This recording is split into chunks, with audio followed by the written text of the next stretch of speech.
My name is Mike Jimenez, and this is The Acquired Taste. Hope everyone had an amazing weekend. Joe Garcia producing today's show. It's going to be a fun show at that. You know, typically we have Tuesdays with Teague, but we had to move her up a bit, okay? Because we had arguably the fight of the year this past weekend. You know, CT loves to talk about boxing. We'll have Carolina Teague a little bit later. Joe, how are you doing today, my man? Doing good, man. Had a really busy, productive weekend. Yeah. Saturday was just amazing, dude. It was a great night of sports, great night of fights, and not arguably, in my opinion, but it was the fight of the year. Crawford, Spence delivered, and I was just like, it was so exciting. We were at the edge of our seats, man. Yeah. Everybody here watching it with me here in studio, we're just like, wow. Same thing with UFC. My wife came in and told us, man, y'all need to shut the F up, dude. That's why I can't watch boxing at home. My wife would be so pissed off if I watch boxing at home, especially a good pay-per-view fight. We talked about this last week. Yeah. There's nothing like a great fight night. Now, the thing is, I think I'm still hungover. You did a lot of drinking. Okay, I was at the poker house, SA Card House, earlier in the night. Did well. I was losing most of the night, but then I won some big pots down the stretch, which was great. Went home with more money than I took. And drinking money. And and you know what? I paid for all my drinks with my winnings. I paid for my dinner there with my winnings. Made my way over to the Rue Pub, hanging out with my boys over from San Antonio Sports Star. You know, Joe Reinagel, James Pledger, Jason Minix, and their families. It was a great time. And then the good thing is that you had two fights going on. You had Crawford Spence, and then you had Poirier on the other side, and they're kind of going at it almost at the same time. And it was like, which screen are we going to look at? It was a great night Saturday. Sunday, 3.5 hour long nap. It was the greatest nap. My wife went out with her friends, you know, go have lunch, go shopping.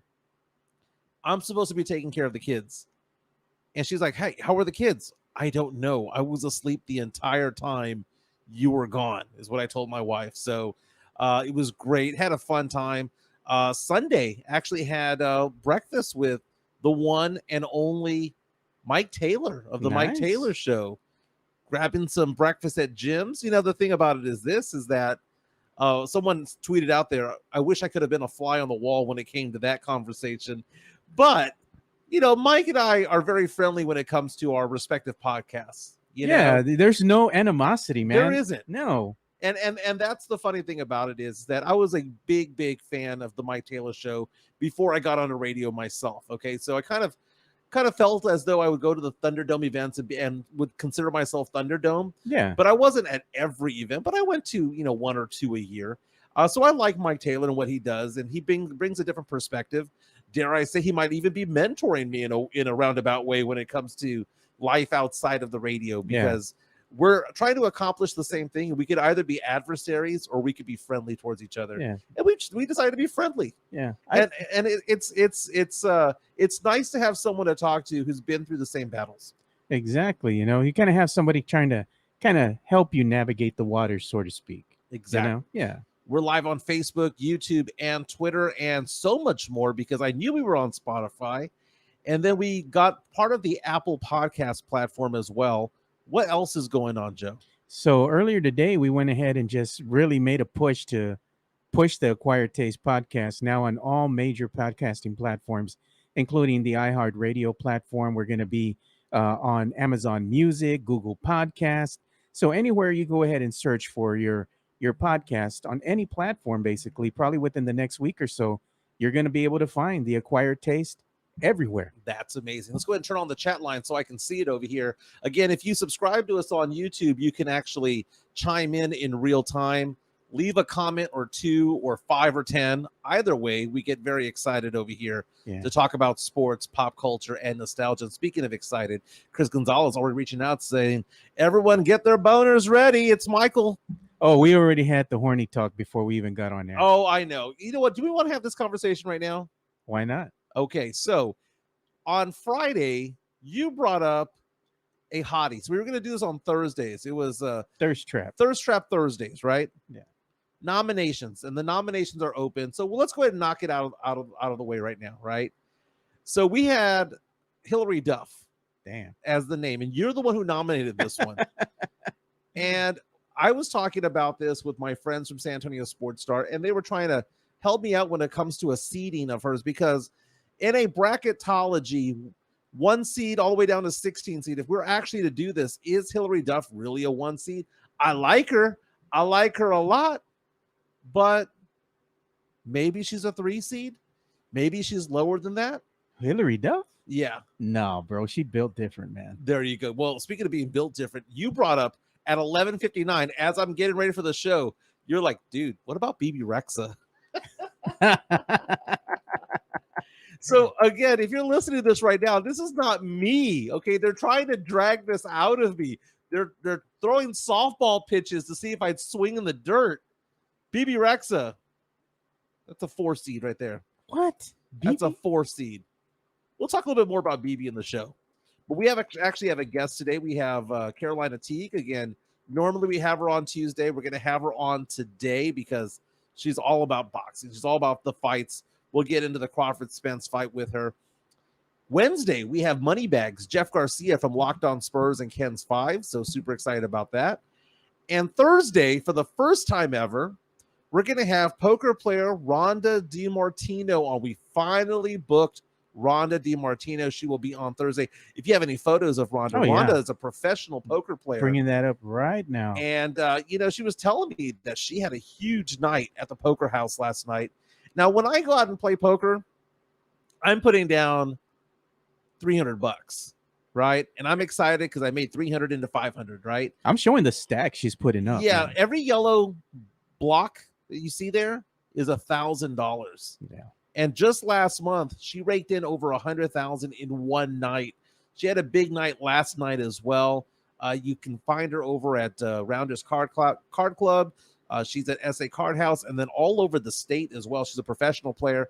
She cashed at the 2023 World Series of Poker main event just last month, or earlier this month, I should say. We're still in July.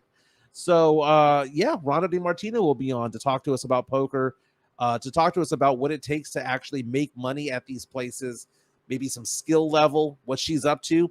After the World Series, what did she do? She went to Cancun. Oh, relax. And she went to go celebrate with her friends and Nice. family and all of that. So I follow her on social media as well. Again, Rhonda DiMartino will be on Dude, check Thursday. out those stacks, dude. Just $1,000, just stacks of those $1,000 chips, man. Yeah, the yellow ones are Yeah, 1,000 man. each. The black chips are 500. The greens are 25, and the reds are 5. I mean, just stack upon stack and stack of chips over there. But I've always wanted to have her on this show since we got going. This was one of my target guests to have. Yeah. It's because she is so good at what she does. And again, it's all about being a baller, right? How can you make money? And we're going to have Rhonda DiMartino on Thursday. But I'm excited about this show. I'm excited about the direction of the network because this Sunday, show number 2 of the Acquired Taste Network, I would say that we officially become a network at that point because we have 2 shows. We have the Fantasy Gods with Brandon Medina starting Sunday at 11 a.m. It's going to go from here until week probably 14 or 15. Actually, no, it'll probably go all the way to week 16 of the NFL season. We're talking about fantasy football. Again, the NFL doesn't start until early September, but we have all the drafts that are going to be coming out. We're going to get you prepped up for that draft, talk to you about certain players that you may want to avoid, certain players that you may want to stash, certain players you may want to, draft earlier than you would normally think. Brandon Medina loves talking about fantasy football. He loves talking about gambling. And we did this show for 2 years over at San Antonio Sports Star and had a blast. And it was a huge show. It was a huge success over there. So Sorry. I'm excited about that. You're going to tell me, I got to go. I got to show this, dude. You're going to tell me, man, that. Oh, we're going back to BB Rexa? BB is a 4?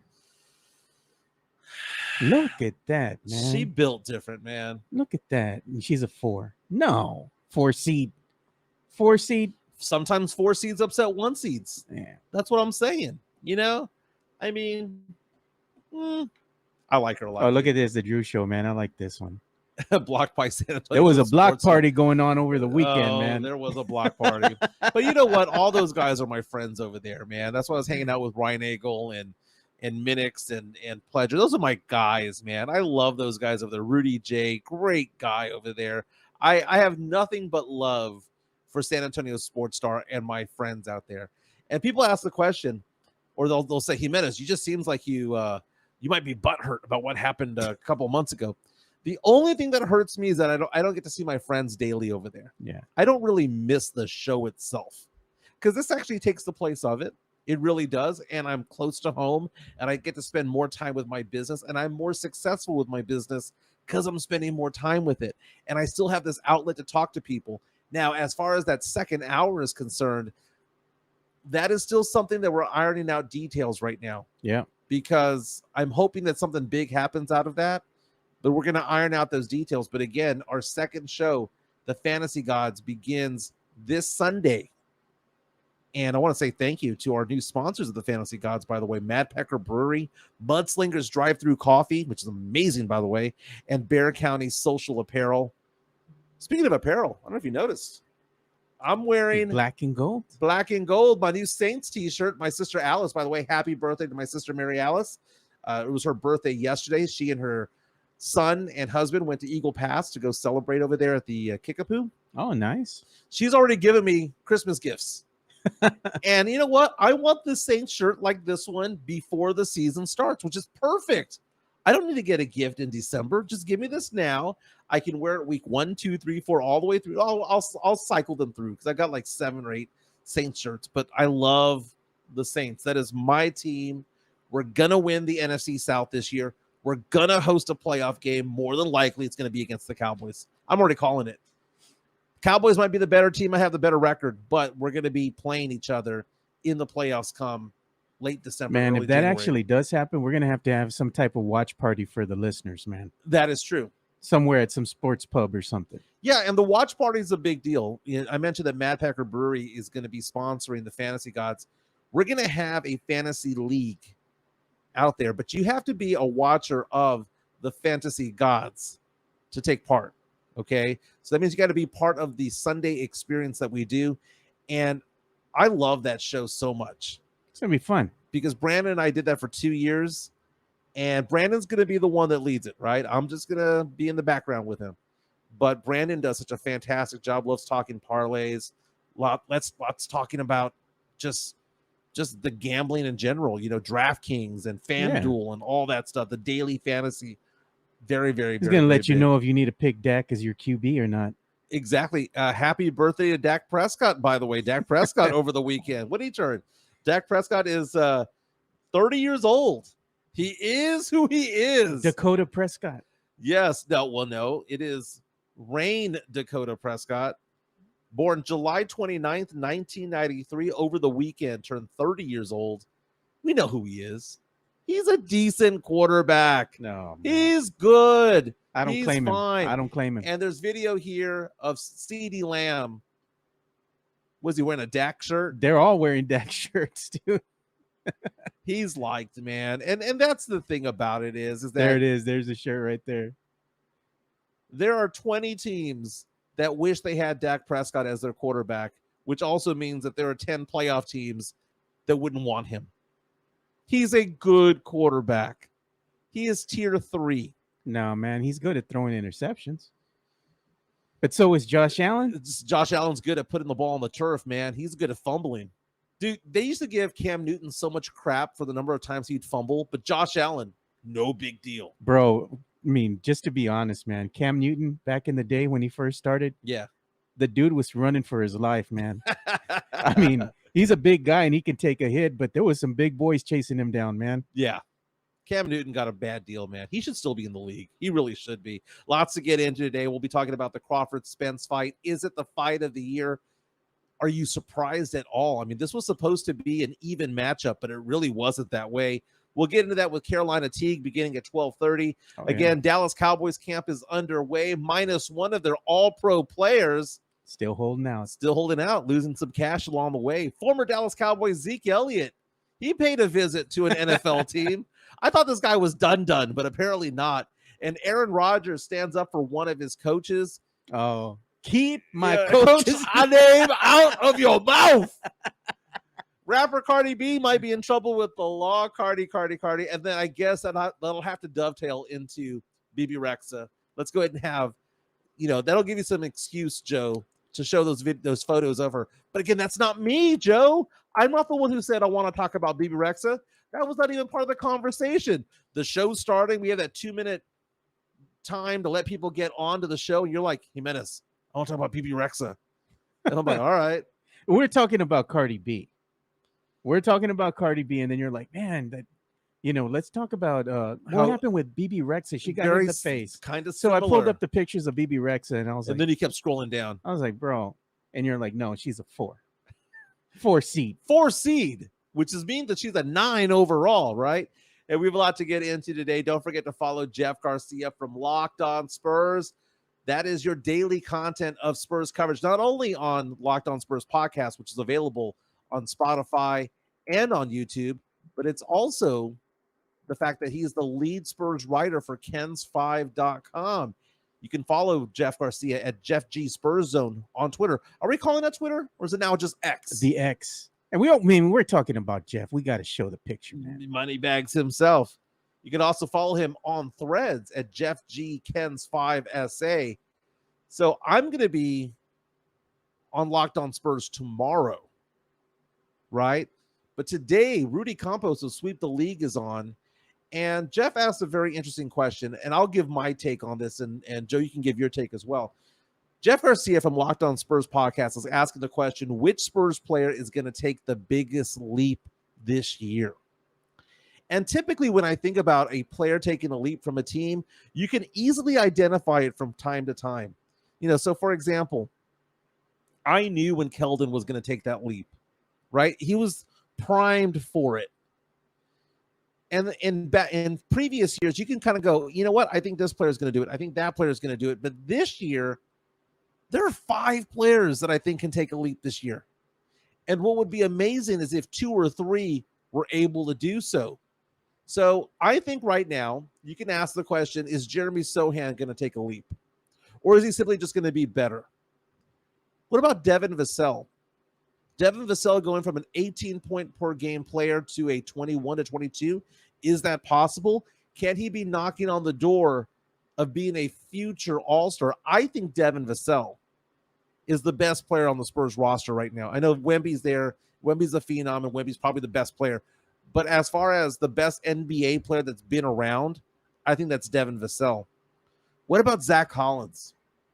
No. Zach Collins, if he is healthy, I think Zach Collins is legit, man. I think he gives you what you need inside the paint as far as a presence goes, but as far as his offensive game, he could knock down threes, man. 35, 36% clip. Yeah. But I'm saying he doesn't really need to be a prolific scorer. You know what I mean? No, he doesn't. But what I fall in love with Zach Collins more and more that I watch him play. He's a hard worker, dude. He goes out there and he works hard. He puts a lot of effort into it. And he's not a wuss, dude. No, man, he ain't backing down. He ain't backing down. He's got a little dog in him. Yeah, he might look like he's little schoolboy. Yeah, he might have that clean look.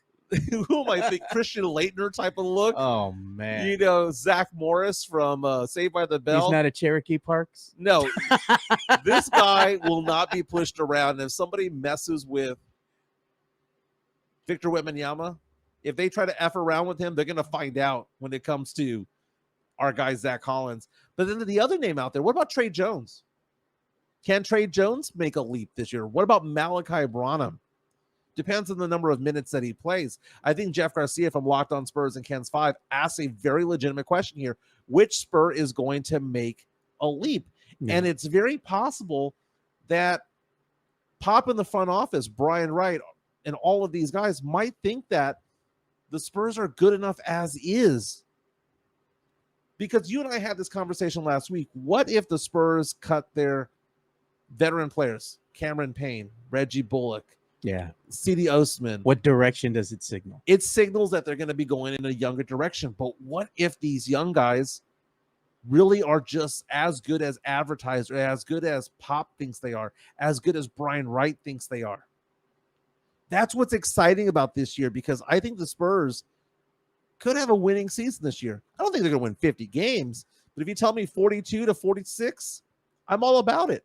I'm all about it. My good friend Richard was telling me that DraftKings right now has the over-under on wins for the Spurs at 29.5. That is insulting. It is. It's going to be a little bit higher than 29, man. Come on. 29 is so low, man. That means if they're going to be 29, they're looking to tank again, and they're going to be looking to get another high pick in the upcoming draft. So who do you think is going to take the leap this year? And let's open up the chat line as well to see who they think. If you're following this show right now live on YouTube, which Spur player do you think is going to take that leap this year? Because I tell you what, if I had to choose one, I think it's Devin Vassell. I think he's ready. And on top of that, it's a contract year. You know what happens in a contract year? People ball out. That's what ends up happening. People reaching out saying only 10 times in NBA history have multiple teams have 3 teammates score 20 points per game. The Drew Show mentioning that. So are there 3 players on the Spurs roster who can score 20 points per game? Well, last year we had Keldon Johnson at 21 points per game. We had Devin Vassell at 18.5. So to go from 18.5 to 20 is not that big of a leap, right? You can do that. The question is, who's that third player? Is that Victor Wembanyama? Now, Vegas believes that Wemby's going to average somewhere around 18-9 or a 19-9 stat line. Do I think that Wemby's going to average 20 points per game? I don't think so. I don't think it's going to happen.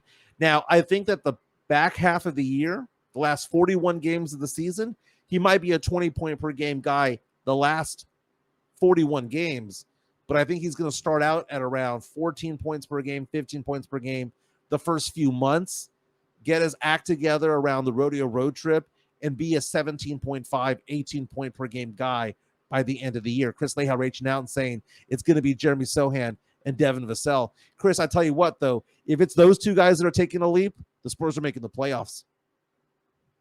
Because if you have Devin Vassell taking a leap, Jeremy Sohan, and you have Keldon Johnson averaging 20 points per game, and you have Victor Wembanyama patrolling the area playing defense, this team's making the playoffs, man. Yeah. They're making the playoffs. I actually believe that it's probably going to be Devin Vassell that's going to take that biggest leap, but biggest leap meaning that he might be a little bit more consistent with his points per game and, other stats across the board. But it doesn't necessarily mean that I'm looking for him to score in the high 20s, because we have to look realistically. If you're going to go ahead and have the offense flow through one Victor Wembanyama, which is your star player here, how many touches is he going to get?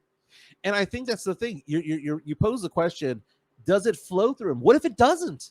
It might not. What if he's just one of 5 players on the court, and it's just because you see Wemby play, he has vision, he has handles, and he doesn't seem to be – he has the Mamba mentality, but he doesn't necessarily need to hog the ball. He'll shoot. Yeah, he doesn't. If given the opportunity, he'll shoot.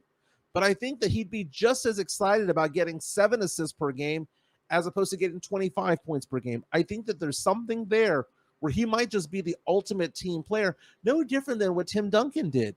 Don't be wrong, Tim Duncan will get you 20 and 10. He was a double-double every night. He was a double-double every night, but you never knew if it was going to be 30 and 10 or if it was going to be 12 and 18.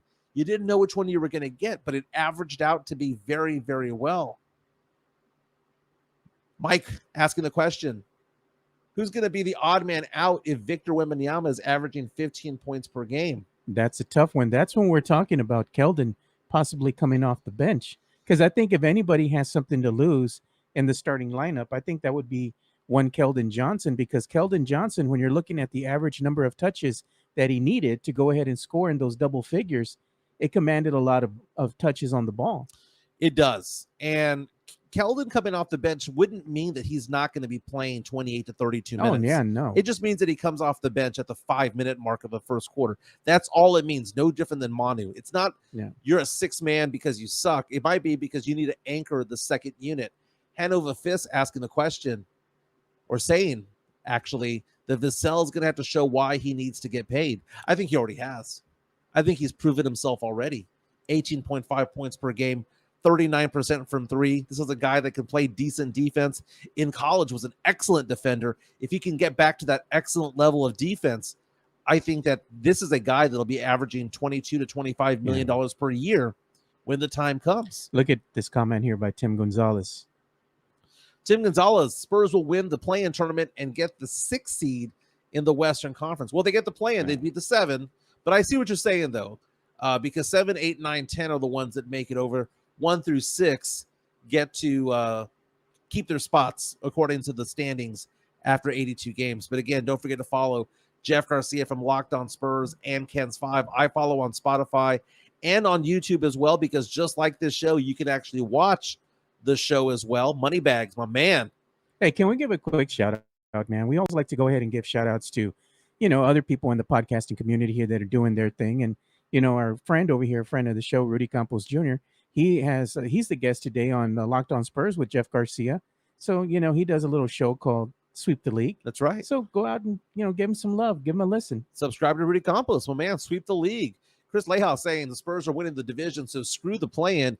Well, winning the division, if you believe in that, right now the odds, according to DraftKings Sportsbook, is 35-1 odds. 35-1 odds. You bet $300 that the Spurs are going to win the division, you get back more than 10 G's. You could be money bags just like Jeff Garcia. You could afford to get a steak via Uber Eats. That's right. That's a right. French steak. A big shout out to one of our sponsors, Cynthia J. Sanchez. She laughed at the fact that on Friday I referred to her as the badass realtor, but that's what it is. I mean, how else do you describe Cynthia J. Sanchez from J. Parr Real Estate? Because you told her, give me some houses. What do you want me to show some houses? I don't got none. Yeah, I sold them. I said, yeah, I'd be happy to post them on Twitter, right? Here's this address, photo of a home. Here's the interior, the exterior.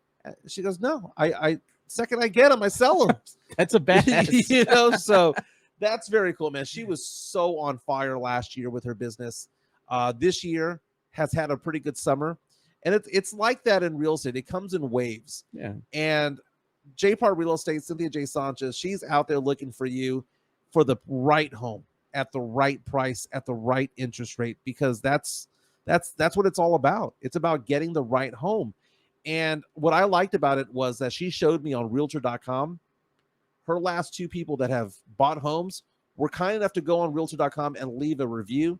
And it was 5 stars across the board. And it's not just those 2. She has tons of them. But the ones from this summer, just by the way, 5 stars across the board, saying, hey, she found us the right house. She was very patient. She was nice. She was understanding. She was accommodating to the ability to go buy a home. I know that when I bought a house through her, I live in West Bexar County, I must have been the biggest pain in the ass. Because I went from new build to new build to new build to maybe we should do this neighborhood. Maybe we should do that one. You know what? Let's do this one. And in the last minute, I changed my mind. We went someplace else, but she stood by my side the entire way. Cynthia J. Sanchez, 210-273-0748. 210-273-0748. Again, if you're buying a home, whether it's your primary home, it's a rental. If it is an Airbnb, she'll find one for you. 210-273-0748.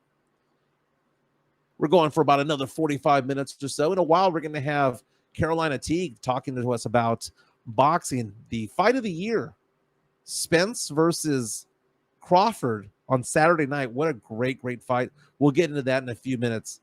Now, Cowboys camp is underway in Oxnard, California. Got lots of good friends out there who are covering that. I know Spernandez, who is one of our friends here at the show, is out there in Oxnard, California. Again, Spernandez, super Spurs fan who happens to be from San Antonio, J High School area, now in the Marines in San Diego, California. So if there's anything that goes on West Coast involving the Spurs or Cowboys, he's there.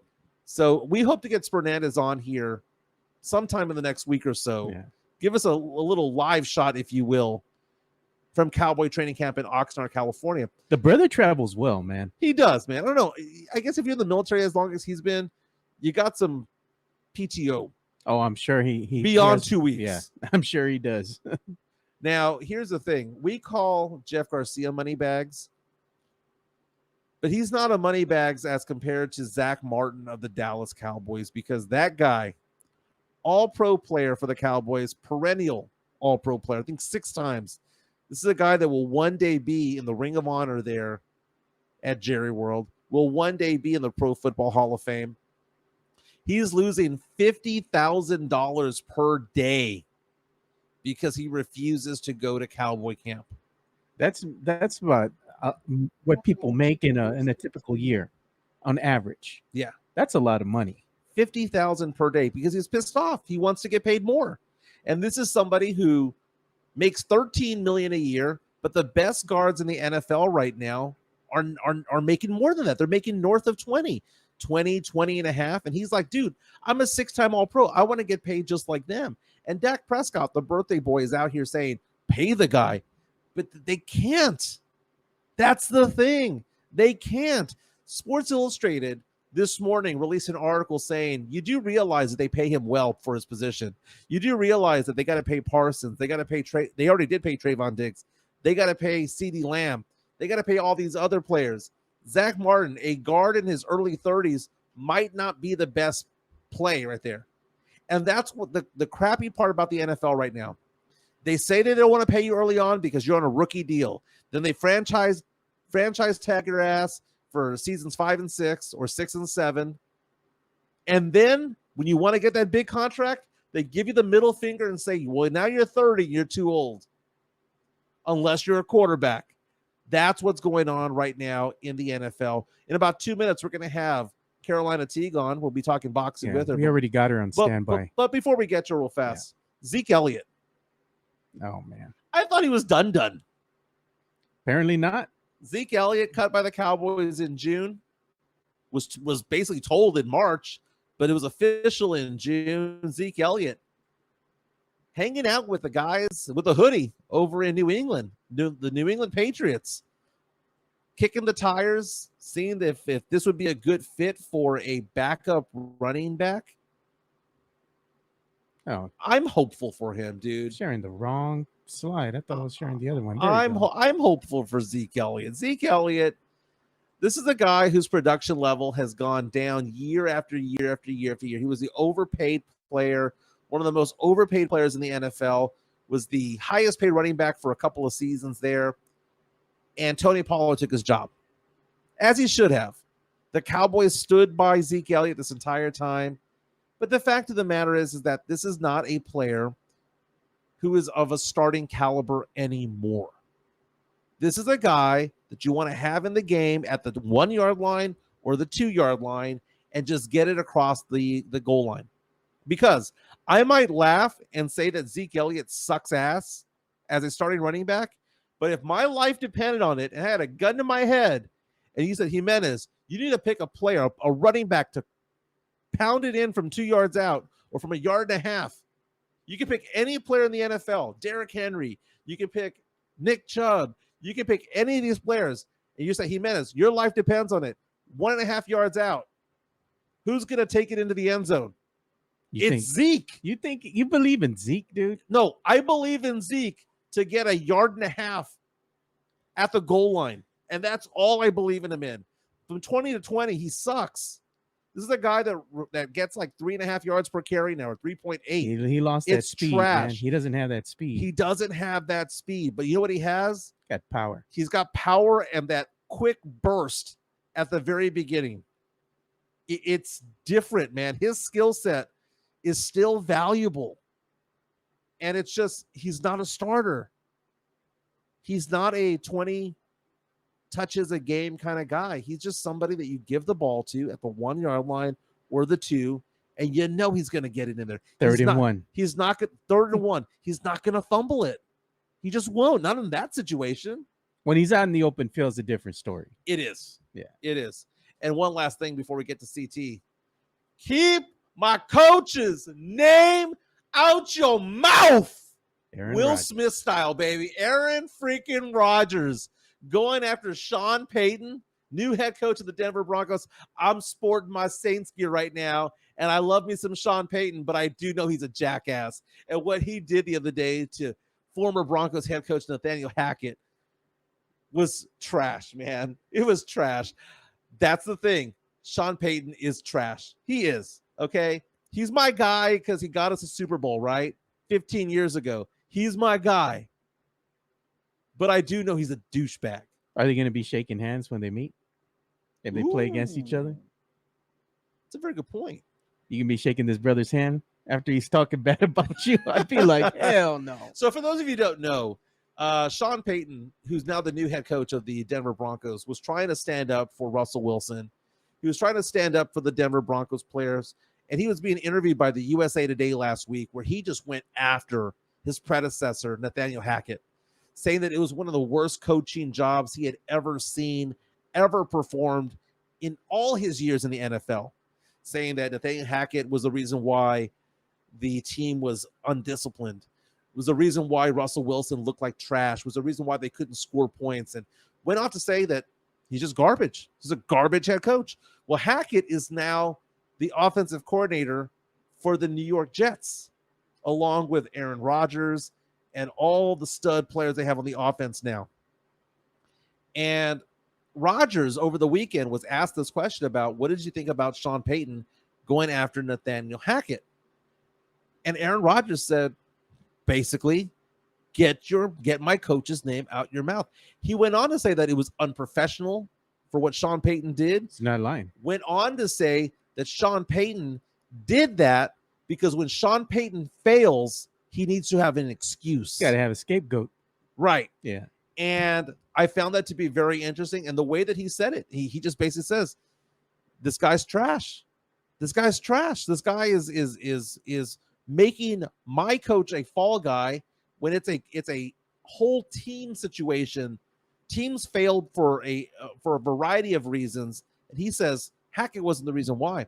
Dude, Russell Wilson's awful, man. He is, dude. I had this conversation several times on this podcast already. He just fell off the cliff, man. He's old. Yeah. Like he might not be old for this earth, but he's football old. He's football old. And it's weird because you see Brady go off after 40. You see all these other players, but for some reason, Russell Wilson either looks like he doesn't try, doesn't care, or he's just done. I don't know if his heart's in it anymore. Maybe that's it. We've got a special guest. We typically have Tuesdays with Teague, but we're going to have a Manic Monday with CT in the house. What's going on, Carolina? How you doing? Hey, everyone. How's it going? Oh, dude, we are doing great. I know that we were excited over the weekend because we were treated to some nice fights. I mean, there was a nice night of fights. There was so much going on.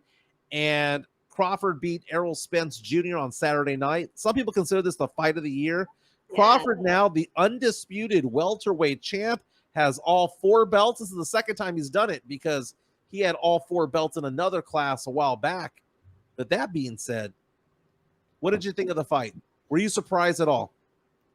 I was completely surprised. This was the fight of a generation. And I know that you said that some people may have deemed it, but the majority of people who follow boxing very closely knew that 2023 was probably the best year that we've seen in boxing just yet. You have Tank Garcia, then you have Plant Benavidez, and then now you have Spence Crawford.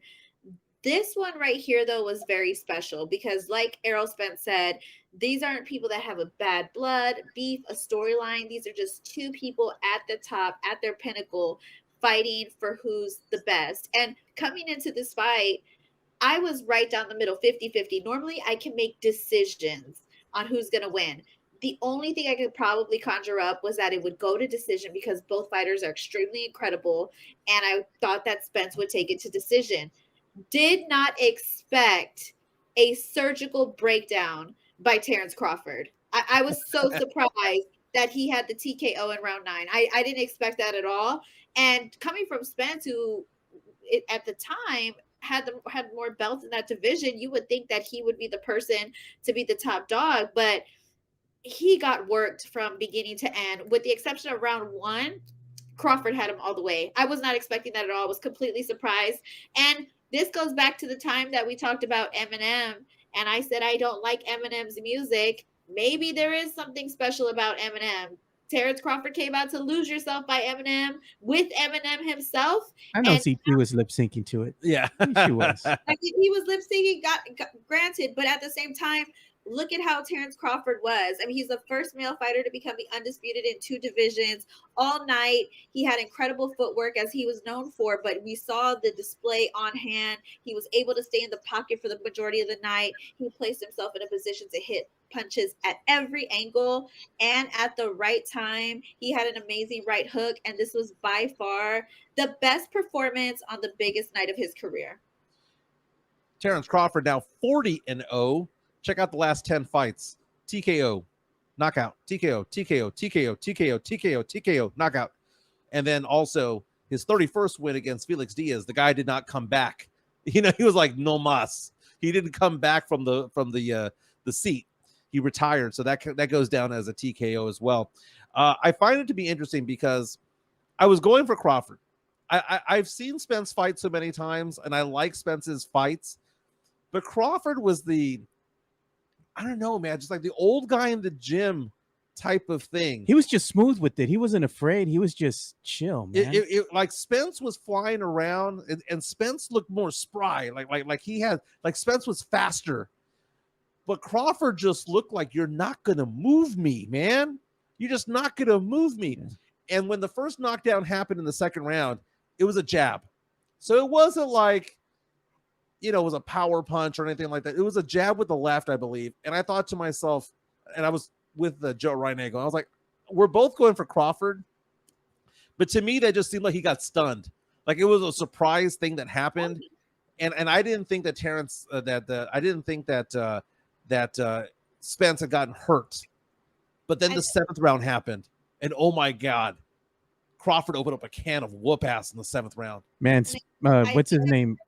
Spence got saved by the bell the second time in the 7th round. Yeah, he got saved.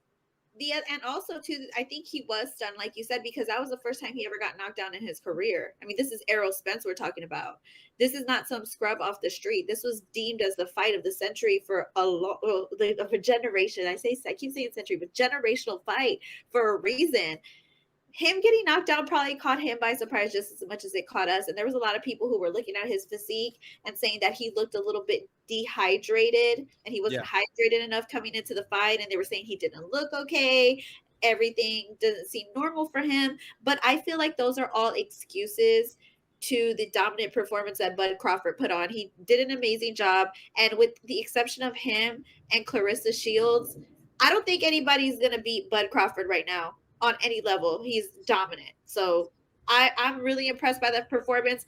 I was in complete shock. Like I said, Spence in decision.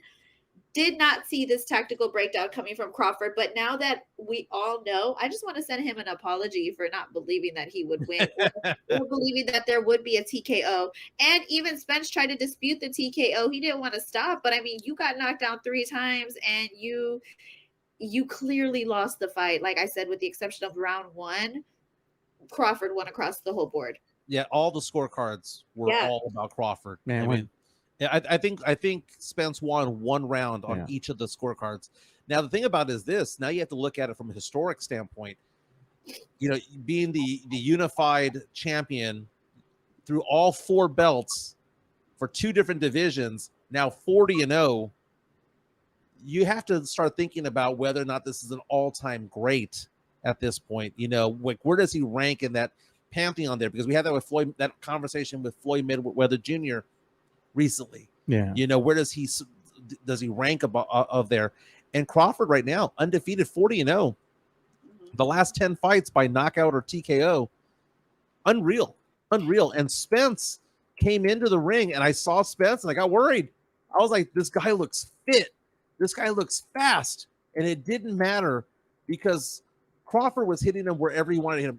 He was able to keep him away, was also able to land those punches to the side of the face. It was great. It was a great fight. I enjoyed it. And then at the same time, there at the Rue Pub, you see Dustin Poirier get his ass handed to himself. That was fun too. The kick to the face. There's something about it because Jonathan C. reached out to us over here on our YouTube stream saying boxing is dead, UFC is where it's at. Dude, we can enjoy both, man. I enjoyed the boxing, man. I enjoyed the boxing. The UFC, though, I'm going to get the guy's name wrong. It was Justin Gaethje, I think was his name. Gaethje, yeah. The kick to the side of the face was spectacular. That was nasty, dude. I mean, this is the argument that me and Guylan have all the time, because Guylan is a huge UFC fan, and he always tells me, like, why do you always talk about boxing? UFC is where it's at. But at the end of the day, it's all personal preference. I think at the end of the day, combat sports is king. If I could follow any sport obsessively, it has to be combat sports. Wrestling, boxing, MMA, all that stuff. That's all the stuff that I'm into. Getting your ass kicked, bleeding, fighting for your title. Those are the things that I'm personally into. And let's be real honest for 1 second. UFC has been dominating the pay-per-views for a long time, with the exception of when Floyd Mayweather was, at the King of the Castle. But now, I want to see what the numbers are. The official numbers are for Crawford Spence, because it was supposed to be projected to do over 1.2 million pay-per-view buys. I want to see what happened with that, because if we're looking at pay-per-view buys, Garcia, Tank outdid a lot of UFC fights, and I want to see what Spence Crawford does. Then we can say that boxing is king. Yeah, the last I saw was 700,000 is what happened, and it raked in 50 million in revenue. We're with Carolina Teague of A League of Her Own podcast. Follow her on YouTube. Follow her on all the social media as well. Follow her channel. Okay, she has a podcast just like this one. Follow her podcast, A League of Her Own, on YouTube. Now, the reason why I'm kind of flustered right now, we got some breaking news coming in, so I need the entertainment banner. You saw that? Yes. Yeah. Okay. So let's. And this is some sad news on the entertainment. Let me go ahead and bring that in here. Yeah, we got to do the animation. Make it official. Some sad news out of Hollywood. An actor that we all know has passed away. Pee Wee Herman. Paul Reubens has died at the age of 70. The news just broke within the past half hour or so. It's being reported by the New York Times, CNN, being reported by Variety, and now Yahoo. Again, Paul Reubens, best known for Pee-wee's Playhouse in the 80s and the early 90s, and also the movie Pee-wee's Big Adventure and all the sequels that came after that. A very iconic figure, very controversial figure because of something that happened inside of a movie theater back in the day. But Paul Reubens passed away at 70 years old. CT, how familiar are you with Pee Wee Herman? I'm really familiar with him. He would creep me out when I was a little kid. I would watch his shows. I'm just going to be honest. He really did. Like, we would have to watch it when I was in daycare. And I remember just not finding, it sounds so bad. I can't say this right now because he passed away. He was in daycare. CT, you remember when you were 2 or 3? God bless his soul. I'm sad that he's gone. But when I heard the story about the movie theater incident, that also turned me off a little bit. And I was like, there was a reason why I thought he was a little creepy. Like my kid intuition, he never sat right with me for whatever reason. But I'm sure he was a great guy. Rest in peace. Everybody makes mistakes. I'm not going to judge him for what he did in his lifetime. Me personally, he had a great show, but I wasn't a huge fan. Yeah, so for those of you who don't know, Pee Wee Herman came out in the 1970s. He was a stand-up comedian. In the early 80s, he had a TV show, actually from 1980 to 1992, called The Pee Wee Herman Show. And for some reason, parents would put their kids in front of the TV to watch this crap, but it was what it was. He had a cult following. Then the Pee Wee's Big Adventure movie came out, which, had the final scenes there at the Alamo, right? He's going after his bike, which has been stolen. And that was one movie that I did see growing up. And it was supposedly being kept inside the basement of the Alamo. That was the ongoing line when it came to it all. The movie, cult classic. I might have to revisit it. It's annoying as F, but that was very popular back then. Come on, you're like the Pee Wee dancing on top of the table, man. Yeah.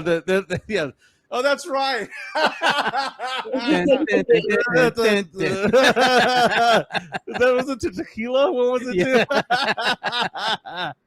So, in 1991, he was got in trouble because he was caught jerking off inside of an adult movie theater. So it wasn't like a Santikos. It was an adult movie theater, but nonetheless, that happened back in 1991 when he got arrested in Sarasota, Florida. Can I ask you a quick question about that? Like, I really want to know, because one time I went to an adult store when I became an adult. I went to an adult store and I walked in. I was looking for like an outfit or something for Halloween. I don't know what I was in there for, but Pixar didn't happen. It's a Pixar didn't happen. My bad. Yeah, well, I was here, I see all these toys and all these things, but there was like a door in the back, and I asked the guy, hey, what's behind that door? And they were like, it's a movie theater. So I guess it was like an adult movie theater in the back. And in my mind, I'm like, okay, if there's adult stores with adult movie theaters, and you're with all these like toys, and that's kind of the whole point of the store, how can you get in trouble for playing with yourself in an adult movie theater? That's what I really genuinely want an No, answer to. I see where we're going with that, you know, and I've gone to adult stores before. Me and my wife, we'll go from time to time to go check things out, right? It is what it is. Happily married. So the thing about it is this, is that they do have like these stalls, right? These places where you can watch a video in there and maybe meet somebody in there, is what I've been told. I've never actually gone into the theater part of it all. Oh, But come on. no, I never have. I swear to I you, I haven't haven't. either. I was scared. Yeah, because you're like, what's going on back there, and why is there a red light? Oh, You know, man, why is dude. there a red light to watch a movie? But But what are you gonna watch if you're in a little booth? You're gonna be watching videos of what, fourth stringers, third stringers? No, I know that there's adult movies, but I'm like, if there's an adult movie, what's gonna happen? You're not just gonna sit there quietly and watch the movie. You're gonna like want to like play with yourself, you're especially gonna if you, enjoy it like the art that it is. exactly. You're gonna enjoy the art. So I want to know why did he get arrested for that? Like, how do you go from going to an adult movie theater where that's supposed to be accepted, He and was you end just up playing along. He was getting interactive with it, man. That's what I'm saying. Who found him? Like, you know, I just want to know the details of that. Like, why would you get arrested for that? That's very progressive thinking there. I see where you're going with it, but it's still public. Okay. Yeah. I do have a funny Oh, story to say about this. My wife and I one time went to, like, she was going to a bachelorette party, right? So she wanted to get some novelty items and stuff like Yeah. that. And we go to Megaplex and they say, hey, if you sign in, like check in on Facebook, we'll give you a 10% discount. I'm like, really? So we're not going to do this, are we? I'm like, it's 10%. You know, That's Texas, man. Come on. I mean, you know, it's $100. That's $10, baby. Just Yeah. $10 for a check-in. Just check in. So we checked in, got the discount, and we're walking out the door. My wife's like, erase it. Like, I'm not joking.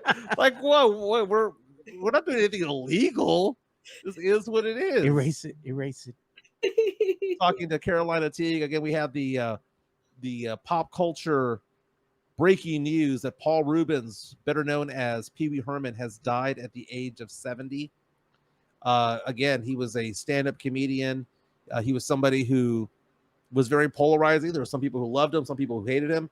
As far as the cause of death, it was reported that he was fighting cancer for many years.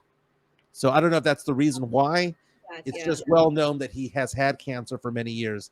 Hey, CT, do you have a minute? I have all the time today. I was going to ask you a quick question, though. I'm really interested into the adult store topic. So you and your wife went to the adult store, and obviously Joe's been there. I want to know, what's the most exciting thing you bought at the adult store? Exciting for me or for like somebody else? What did you get? I want to know what you got. What were you there for? What did you buy? Sometimes it's like, like, you know, it's funny, like novelty stuff, like socks and like clothes, like the clothing there is pretty interesting. And sometimes, so like, as you said, when it comes to Halloween, you need to like have a certain accessory that goes with it to make it a little bit more sexy than what you get at the spirit store. So it's stuff like that. You know, I'm not over here buying anything that needs a D battery. Like what? Like that? You're not buying that stuff? No. Oh, okay.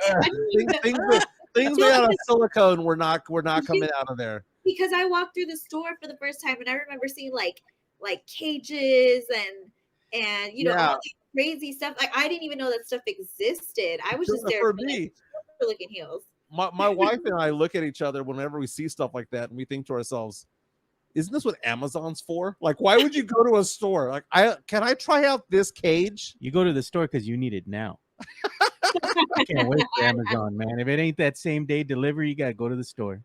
You know, and it's funny. Yeah, no, but I mean, there are people who shop and shop over there, and I would say that I go there maybe once a year, twice at the most. I haven't been there in like 2 years, but I have been wanting to go back because there's certain things that I want to get. But I just, like I said, I've been too scared to like kind of go through the whole thing because I feel like people are looking at me and judging me. Like, let's say I bought the most craziest thing, I feel like people would judge me. Yes. So And by I'm the way, serious. by the way, Mario Cavazos, jump off a cliff, my man. Say, don't lie, bro. You got that penile enlargement pump. Well, and they have that too. They have those pills where supposedly it makes your private area bigger. Blue Chew. And I wonder if anybody's actually tried it and if it works. Because if you have, tell me. Because I want to going know. off, man. This reminds me of Van Wilder. Remember when he thinks it's a bong and he goes, it was a pump. Yeah. And he was like, you thought that was the line of the movie was, you thought that was a bong. It was for my schlong. That was the line from the movie. Joined by Carolina Teague, getting me in the gutter. They said Cochino Mondays. Cochino Mondays. There you go. Mondays. Mike asking the question about extends with the Z at the end. There you go. I know somebody has tried it. I know. And every time I ask, like a guy, have they tried it? They never say they have. So I'm like, no one will admit it.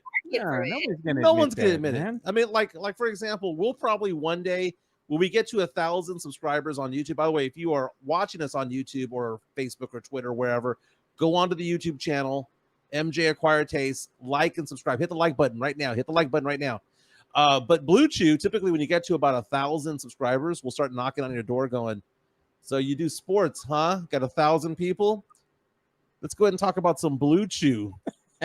And do I have to test the product then? Is that what I got to do? You probably do, man. I mean, gum's going to get you going? Is that what that is? I don't even know what it is. I don't, just comes in a package, I guess, and you just ingest it, swallow it. I don't know. I'm 46 and still blessed to that it works on its own, dude.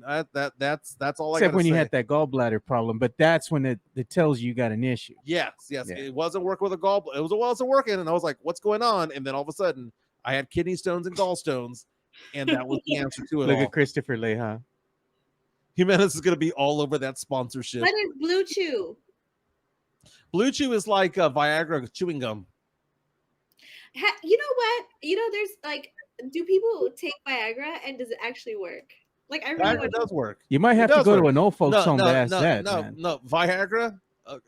It is. You can ask 9,000 men. All 9,000 will be like, "Yep, it works." I mean, it is the wonder drug for dudes. It does work. Okay, I'm not, and then all the generic ones probably work as well. Hey, speaking of Chris Leha is part of a group that we know and love, known as MCS General Contracting. Give them a call at 210-774-9155. More than 30 years of experience in concrete placement. MCS strives to be the best in the business. We're talking honest pricing and high quality work when it comes to building those house foundations, those business foundations, driveways, concrete patio decks, maybe an extension to a driveway, an extension to an existing concrete patio. Get it done right. Don't get it done cheap. Get it done right. MCS General Contracting, 210-774-9155. Chris Leha has been giving me crap about this. Is my guy over there. Again, it's a family-owned business. They do a very, very good job, established in 2010, but collectively more than 30 years experience.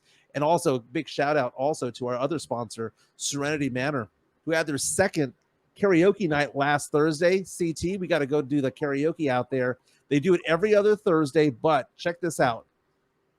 They are a venue in Old Town Helotes. So if you have a family reunion coming around, if you've got a wedding, a quinceañera, bridal shower, baby shower, a corporate event, go over to Serenity Manor on 14405 Old Bandera Road in Old Town Helotes. That is basically catty corner, diagonal, if you will, to Flores Country Store. And look at these photos. Just the venue itself, it is a building that's over 100 years old. It's historic. It's quaint. You have an outdoor venue, an indoor venue, and they're also going to have a market day on August 19th and 20th of this month, this upcoming month, rather. Artisans, crafters, bakers, clothing, pet treats, much more.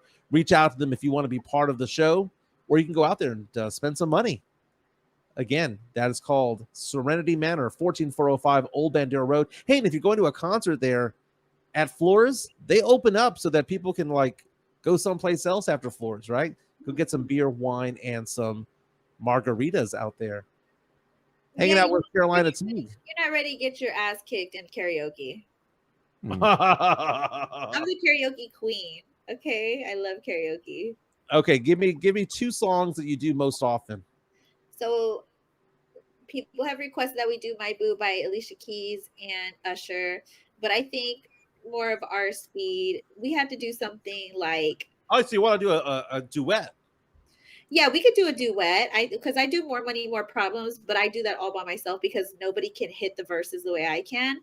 But I would say, like, if we were to do something, I want to do something new and fresh. Oh, okay. Yeah, I want to do Jealousy by Offset and CardiB. So I need you to go listen to the song. I need you to learn the lyrics. It's number 2 right now, trending all over YouTube. So go listen to the song. You could be Offset and I could be CardiB. Okay. If we're gonna do something new, Cardi B's fine. If you're gonna go old school and be nostalgic about it all, something by Keith Sweat, like Twisted or Nobody. Yeah. We could do Nobody by Keith Sweat. Let's do another old school one. What about that song, Knockin' Boots? Ooh, boy, I love you so. Never, This ever, time, ever. this rhyme is one of a kind, blowing your mind like only the Candyman can. Like a heavyweight champion, knocking him out. Another bout, without a doubt. Once again, he will scream and shout. Yeah, I don't know that song. Are you going to do a little dance, though? I think, Jimenez, you're going to do a little dance, a little twirl when you come out. Listen to my heartbeat while you're listening. Look at that. Mario Cavasso says, Umbrella. We should do Umbrella. That'd be great. Look, Mary J and Method Man. So you mentioned Cardi B.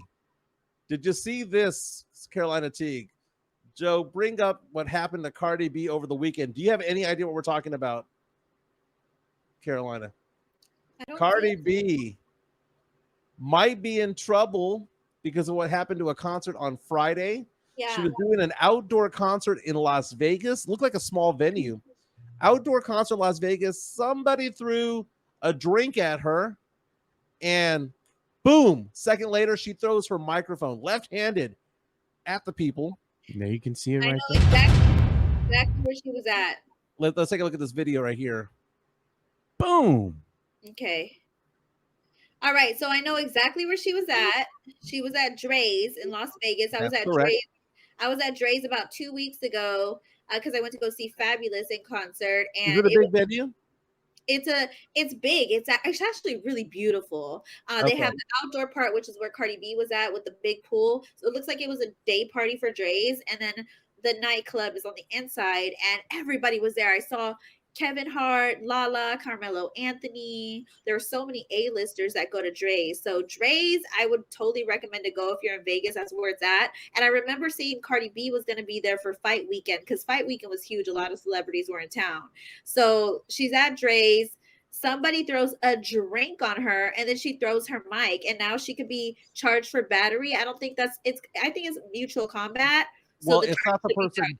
It's not the person who she threw it at. It was the person who got hit the second time because it ricocheted off of somebody and ended up popping somebody else. Oh, so apparently the microphone was big enough and going with such velocity that it hit 2 people.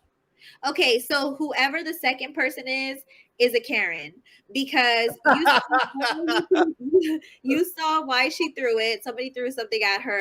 You just so happened to get hit. You know damn well you didn't get hurt. So now you want to press charges. You're acting like a Karen. So dude, we want a payout, baby. We want a payout. My neck and my back. Why are you at a Cardi B concert where she talks about being a gangster and all this stuff, gangster rap, and being a thug and being about that life? If you're going to press charges on her, if the microphone ricochets off of one person to the next on accident, you should just let it rock and call it a day.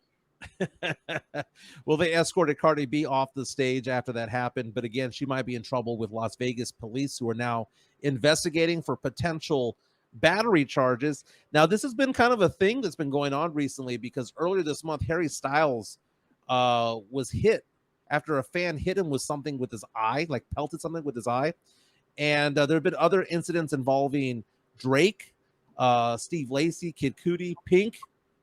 And then the one that was the most awful was probably the one with BB Rexa.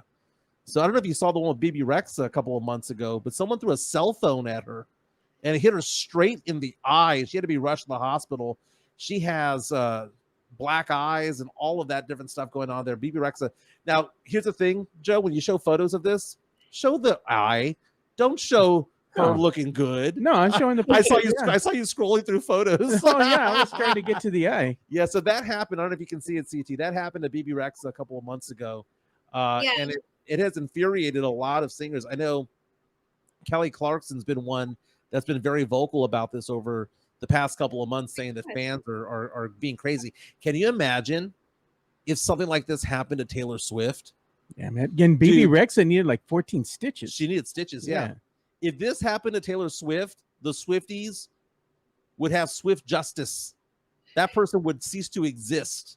My thing is, like, what about way back in the day? Like, the times have changed where people like Naomi Campbell would be the only one throwing a cell phone. Now these days, these fans just come out the side of their neck and they think they could just throw whatever they want. I'd understand throwing your panties and bras like the way they do at Drake or at Prince, but I don't understand throwing objects that can actually hurt somebody, like phones or just whatever we see out there lately. It seems like fans are getting more comfortable with throwing stuff at the people that they really like. And I really think that that's not okay. And last, like, my whole thing about this, stop throwing stuff at people. It's not okay to do that. And then you can't be mad. Okay, here's my whole thing. You cannot be mad at somebody's reaction when you try to hurt them. If you try to hurt me, I can handle it two ways. I can attack you back, or I can just chill out. It's up to the person how they want to respond. So if you I don't see TB choosing violence, though. Huh? I said, I know CTB choosing violence. Somebody threw something at her. Yes, but we're undefeated in Fiesta fights, though, man. You know, yeah, you could throw cotton and Q-tips at me. I don't care. Like, I'm just gonna throw whatever back. Like, don't disrespect me. But I'm not a celebrity. I'm not BB Rexa. What they go through is not okay. And for the fans to be continuously throwing stuff, they cannot judge how the celebrities respond to that, because they put up with so much crap to begin with. The last thing they need to deal with is getting stuff thrown at them. So somebody that's another famous singer, Adele, addressed the crowd at the Coliseum in Las Vegas to address safety concerns, and was basically was telling the crowd, I'm not going to put up with that, and you should not be doing that at a performer. Now, back in the day, here's the thing, though, and I'm not blaming the musicians at all, but it used to be there was a stage, there was a barrier, like, you know, where you had like some security guards there, and then you'd have the pit, if you will, probably about 15 to 20 feet away from the stage itself. Now the musicians are literally on top of this on top of the crowd, and some of these performers have the stage going into the crowd. And I'm not trying to blame the performers, but what I am saying is that it's an easier mark that way. It's easier when you're just 3 feet from me as opposed to being 30 feet from me. That's the thing I'm saying. But isn't that sad? And then, like, you can't win when you're a celebrity, because they had barriers back then, but celebrities want to interact with their fans. But because of crazy fans like that, they don't want to take a picture with them. They don't want to say hello to them. They want to protect their space because of these dumbass fans who can't keep their hands to themselves or keep objects to themselves. And I really think it has a lot to do with drugs and not necessarily the time frame that we're in. There's the MDMA is at an all-time high. There's a lot of other drugs on the market that people love to do while they're at concerts. And I think it has a lot to do with drugs. Yeah, I mean, and you know, the fact of the matter is that some people can't hold their alcohol. That's basically it, especially in Las Vegas. I mean, come on. Especially in Las Vegas. You don't go to Vegas to be sober. Yeah, man. I'm trying to close out this picture here of BB Rexa. The video plays on its own. Yeah, and it says, I'm in love with this woman. I'm in love with this woman. No, like, what? It's okay. As a matter of fact, if you are in Vegas, I highly recommend when you arrive in your Uber, if you have a cool Uber driver, get your drugs and alcohol off the strip so you can save a lot of money. Get your drugs and alcohol first and then go on the strip. And now you're talking about legal drugs, right? You go to the dispensary. Legal drugs. Yeah, legal drugs. Yeah, of course. I've been to the dispensary. You not advocate illegal drugs. No. Yes, I've been to the dispensaries off the strip. There's one that is immediately outside of the airport that is massive. That is massive. I will say this though. I don't want to be in a wraparound line though, man, because the wraparound line outside of the airport is a little bit sketch. So it just is what it is. It just is what it is. Talking to Carolina Teague, we have a couple of minutes left in the show. Again, you can follow us on YouTube, Facebook, and on Twitter. We're also on Spotify. We're on Apple Podcasts, wherever you get your podcasts as well. Joe, where's the new one that we're at? We're on Amazon Music. We're going to be on the iHeart Radio app. So basically, on all major podcasting platforms. Killing it. Yeah. Killing it. And we're going to soon be going to a 2-hour show. We're still ironing out the details of that. It'll happen before the football season starts. It'll happen before the football season starts, most definitely. Talking to Carolina Teague. CT, what are you working on these days? Plug yourself, girl. Promote yourself. Oh my gosh. So I don't know if I can announce some stuff yet. I have some stuff coming in a few weeks, but it's going to be really exciting. And I am working really hard behind the scenes. I'm doing a lot in the wrestling community and in the boxing community. So you'll see all my work coming up soon. I need the green light to make the announcements, though, and I don't have them just yet. And of course, I also have the League of Our Own podcast. It's every Wednesday at around 7:15, 7:30. We are Guyland said that if I get to 1,000 subscribers in 3 months, he's gonna rent out a movie theater so we can watch Barbie World, because he said he does not want to see Barbie World, and I want to force him to see Barbie World if we get to 1,000 subscribers. Follow me on TikTok at Carolina Teague Sports, at Carolina Teague _. And thank you so much for having me on. I'm so proud of you, Jimenez, for having this podcast. I always say it all the time, but I just want to reiterate how happy I am that you guys have a platform and you guys allow me to come on. It's really exciting. Oh, it's all Joe. I just come here to talk, man. I just come here to talk. Joe is the one that is the master of all the ring lights, the master of all the things going on with the social media platforms and whatnot. He makes it easy for me to just come in here and talk.